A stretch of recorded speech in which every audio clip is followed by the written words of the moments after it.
Genesis 21, the birth of Isaac. Now the Lord was gracious to Sarah as he had said, and the Lord did for Sarah what he had promised.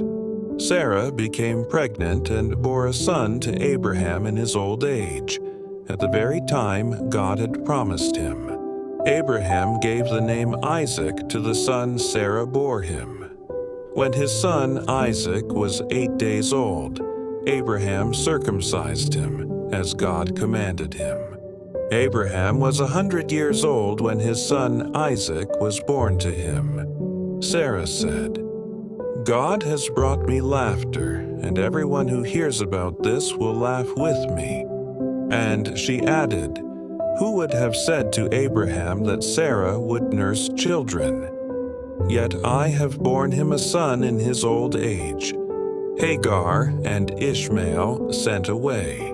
The child grew and was weaned, and on the day Isaac was weaned, Abraham held a great feast.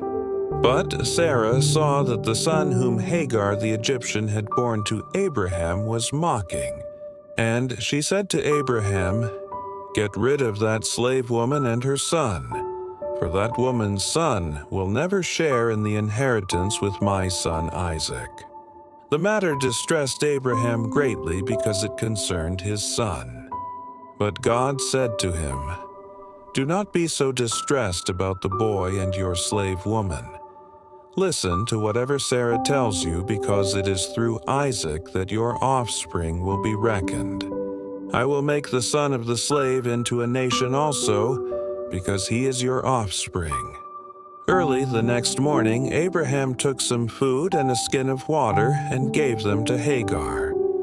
He set them on her shoulders and then sent her off with the boy. She went on her way and wandered in the desert of Beersheba. When the water in the skin was gone, she put the boy under one of the bushes. Then she went off and sat down about a bow shot away, for she thought, "I cannot watch the boy die." And as she sat there, she began to sob. God heard the boy crying, and the angel of God called to Hagar from heaven and said to her, "What is the matter, Hagar? Do not be afraid. God has heard the boy crying as he lies there. Lift the boy up and take him by the hand, for I will make him into a great nation." Then God opened her eyes, and she saw a well of water. So she went and filled the skin with water and gave the boy a drink. God was with the boy as he grew up.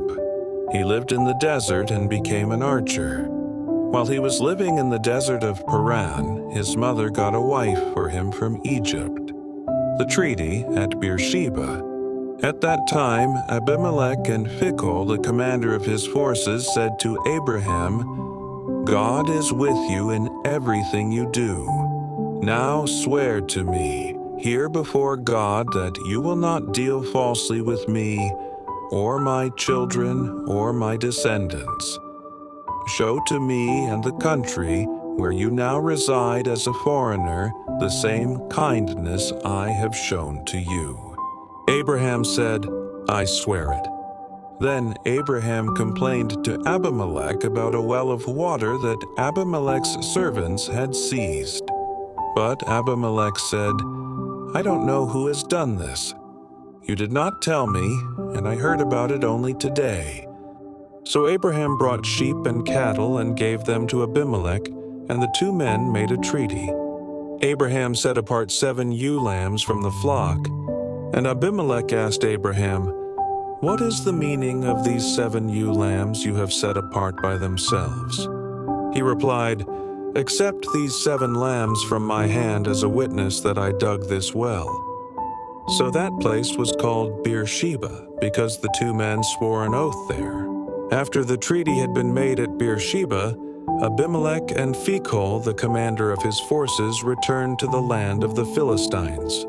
Abraham planted a tamarisk tree in Beersheba, and there he called on the name of the Lord, the eternal God.